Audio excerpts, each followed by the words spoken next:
Most people know the tragic story of Titanic, but few realize she had two sisters, Olympic and Britannic, whose fates were nearly as dark, and in some ways, even more disturbing.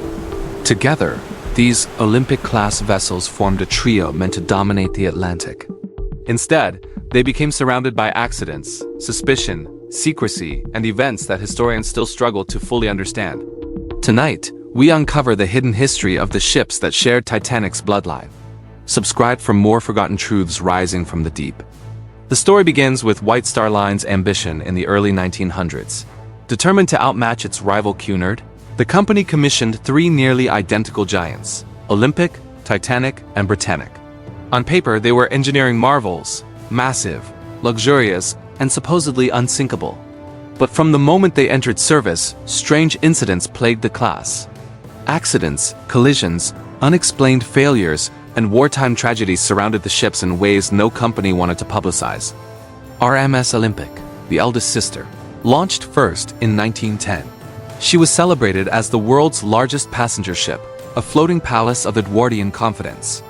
Yet behind the glamour, Olympic quickly revealed a pattern of bad luck or something worse. Her early voyages included steering problems, mechanical failures, and near collisions. Newspapers focused on her beauty, but crewmen whispered that the ship felt cursed before Titanic ever set sail. The first major event came in September 1911, when Olympic collided with the Royal Navy cruiser HMS Hawke in the Solent. The impact was severe. Hawke's ram bow tore into Olympic's hull, bending steel frames and flooding compartments. Shockingly, evidence suggested Olympic, not Hawke, may have caused the collision by generating an unexpectedly powerful suction effect. This incident raised quiet concerns about the design shared by all three sisters, concerns that would later become tragically relevant. The damage from the Hawke collision was so extensive that Olympic spent months in repair docks, delaying Titanic's completion. White Star Line was under immense financial pressure, and the disaster fueled rumors that the company cut corners to save time and money. Some workers later claimed that rushed repairs created long-term weaknesses in the class. While these claims remain debated, the timeline undeniably tightened, and Titanic sailed soon after Olympic's troubled return to service. Olympic's reputation suffered again in 1912 when she lost a propeller blade at sea, forcing an emergency return to port. This meant pulling skilled workers from Titanic to assist in repairs, again raising questions about whether the company rushed both ships. Crew members later recalled the atmosphere at the shipyard as tense and secretive. The public saw glamorous launch photos. The workers saw deadlines so strict that safety felt negotiable. When Titanic departed on her maiden voyage in April 1912, she carried not only passengers and cargo, but a legacy of design choices shaped by Olympic's accidents. Investigators later noted similarities between Olympic's damage patterns and Titanic's vulnerability. Although completely different circumstances, both ships suffered catastrophic failures along the same structural lines. It remains one of the most contested discussions among maritime historians, whether the Hawke collision foreshadowed weaknesses across the entire class.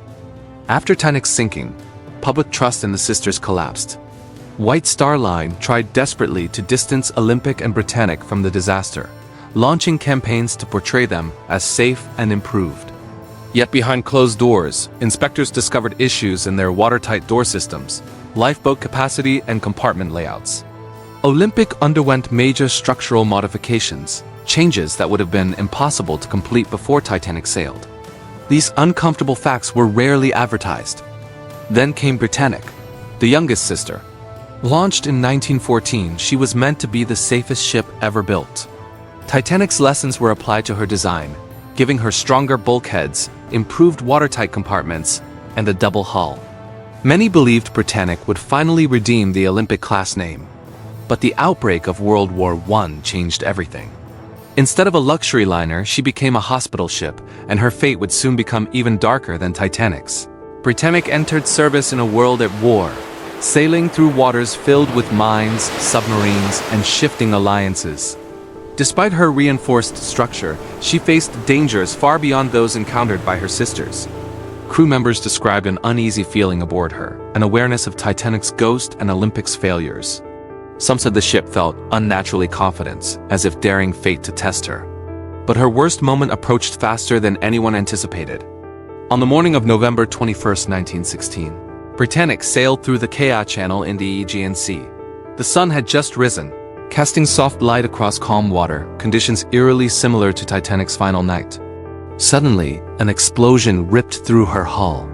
The shockwave thundered across the ship, throwing men from their posts and shattering instruments. Britannic had struck a mine, but the speed at which she began sinking stunned even veteran officers. Unlike Titanic, Britannic was designed to survive flooding in multiple compartments. Yet within minutes, water surged past her watertight defenses. Engineers later found that several watertight doors failed to close properly, possibly jammed or warped by the blast. Even more devastating, many portholes on the lower decks were open for ventilation, allowing water to pour in freely. The ship that was meant to survive anything was suddenly sinking faster than any engineer imagined possible. Medical personnel scrambled to evacuate patients, but a deadly twist awaited them. Unknown to the crew, Britannic's propellers continued turning as lifeboats were launched. In the chaos, currents dragged several lifeboats into the spinning blades. Survivors reported horrifying scenes as wooden boats shattered instantly. The tragedy echoed through naval history and raised the disturbing question of why the ship's engines were not stopped sooner, despite clear evacuation orders. Britannic sank in just 55 minutes, far quicker than Titanic's 2 hours and 40 minutes. Her reinforced hull and improved safety features made no difference. Something had gone terribly wrong. Investigators concluded that the combination of open portholes, rapid flooding, and design vulnerabilities overwhelmed even her upgraded systems. The safest ship in the world died as quickly as any wartime casualty. For many, it confirmed that the Olympic-class ships were troubled from the beginning.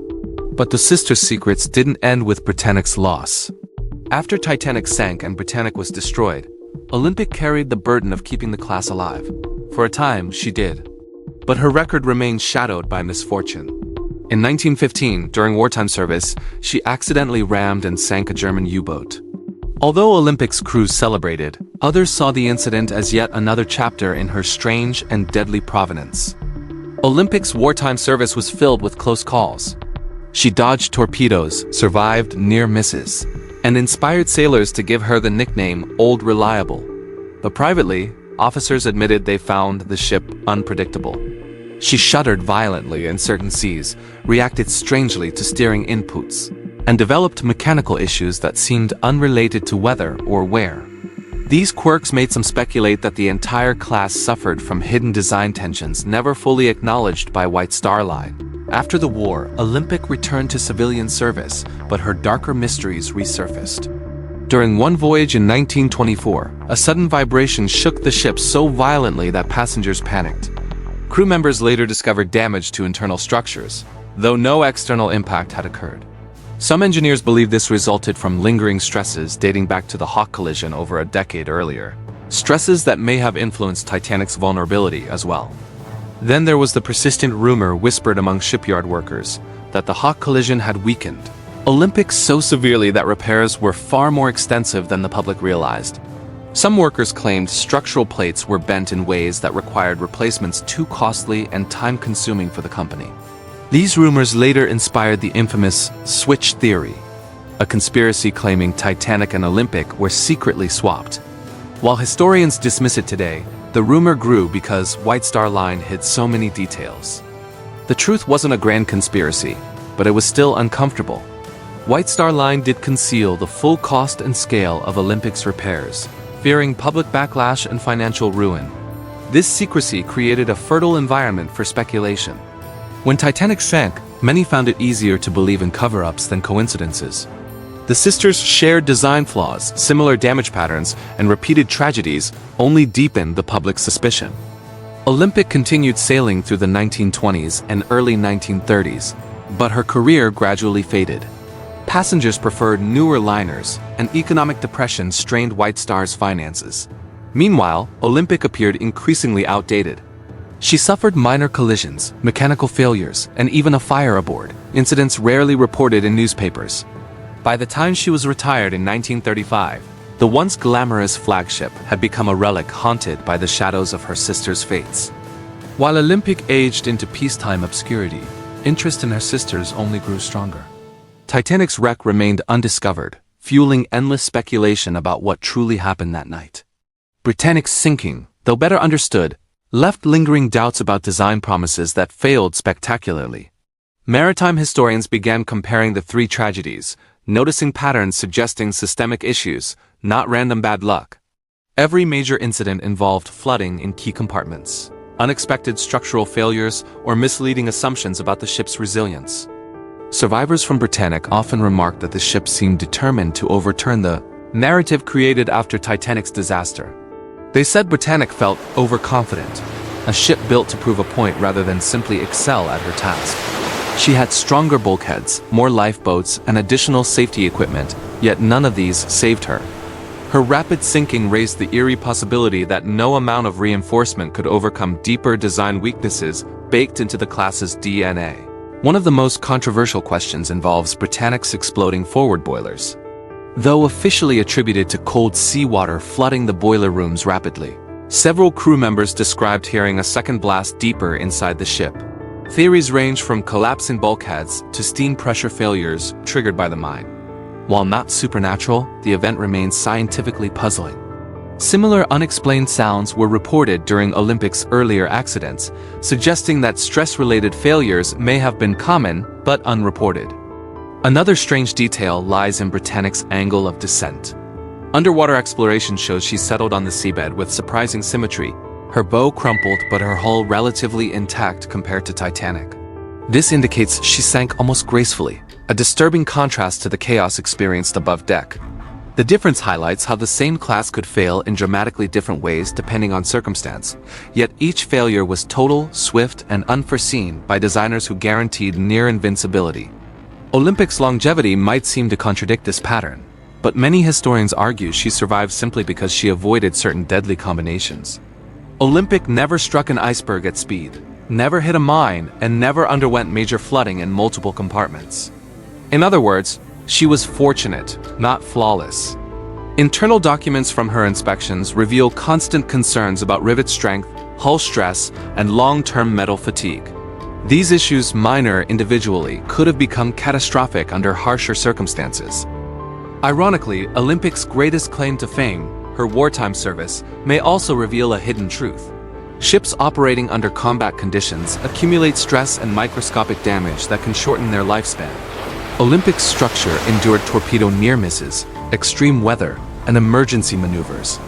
After the war, inspectors discovered deformation and rivet stretching in sections that had never been publicly discussed. While not unusual for a ship of her service, critics argue these patterns mirrored the weaknesses found in her sisters.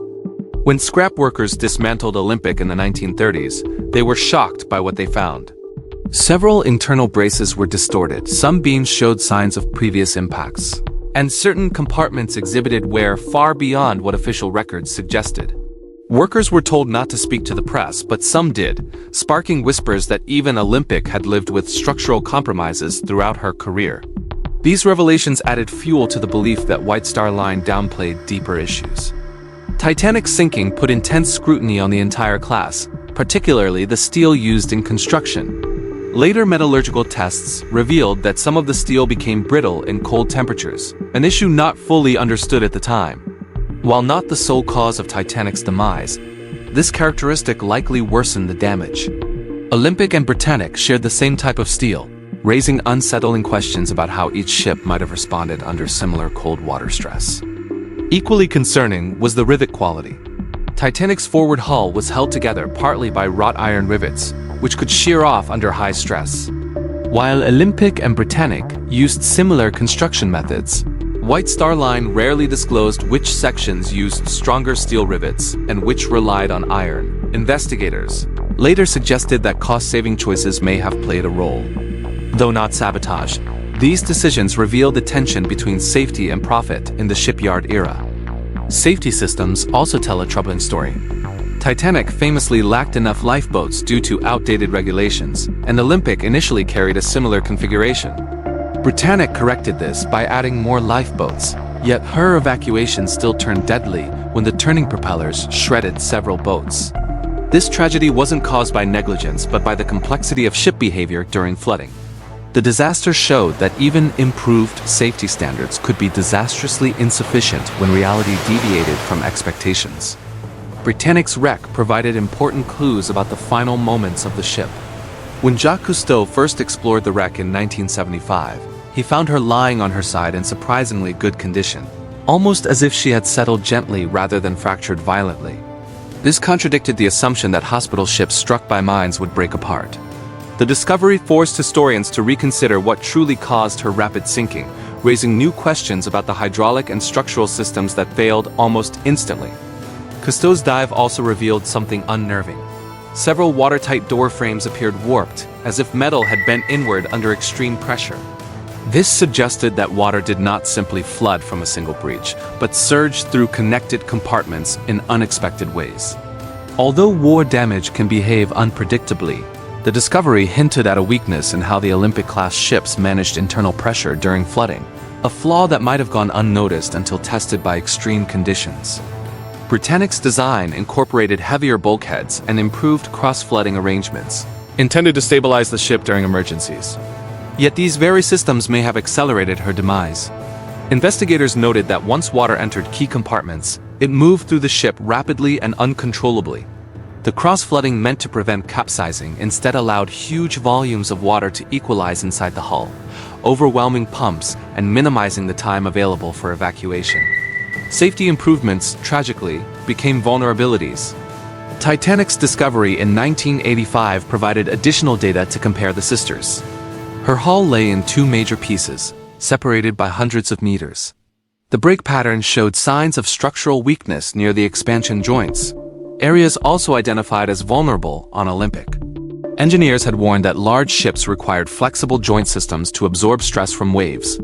In hindsight, the Olympic-class design did not sufficiently account for long-term fatigue across these joints, potentially dooming all three sisters. Olympic herself received reinforcement around the expansion joints during refits, but these modifications came after Titanic's loss. This retrofitting raises a sensitive point.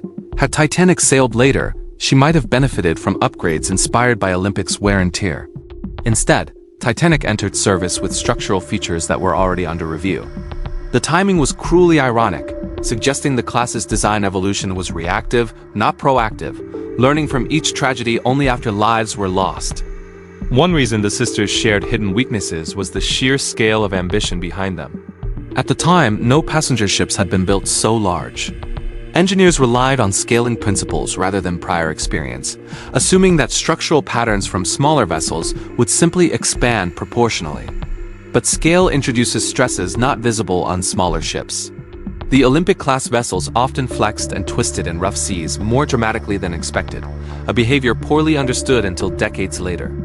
This lack of understanding didn't necessarily imply incompetence, just the limitations of early 20th century naval architecture. Engineers had advanced tools for their time, but predictive modeling was still primitive.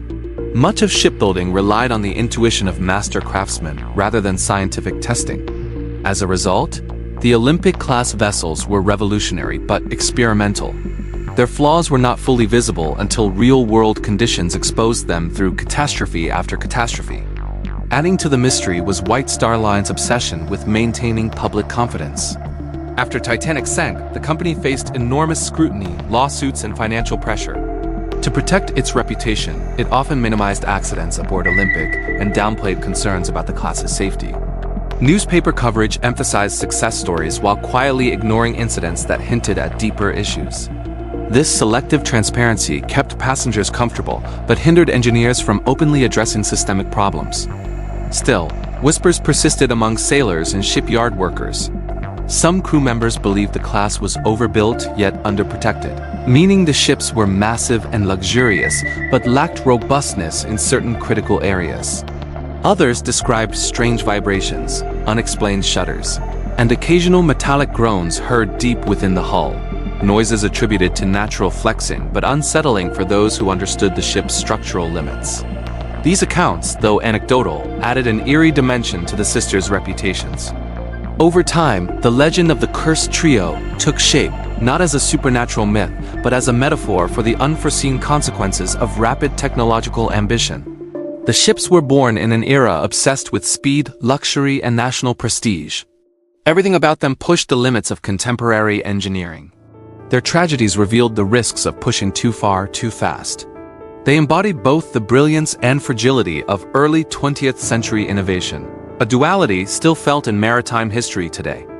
The eventual end of the Olympic-class ships did little to silence the questions surrounding them. When Olympic was scrapped in the mid-1930s, it marked the quiet disappearance of the last survivor of the trio. Workers noted the unusual internal stresses and warped sections that hinted at decades of strain. Yet much of this information was never documented formally, leaving researchers to rely on personal testimonies. The impression left behind was that Olympic 2 had lived a life shaped by compromises that were never fully addressed. Meanwhile, Titanic's wreck lay undiscovered until 1985, and its condition added fresh layers of complexity to the story. The breakup pattern revealed that her hull failed at several critical points under stress, not only where the iceberg struck.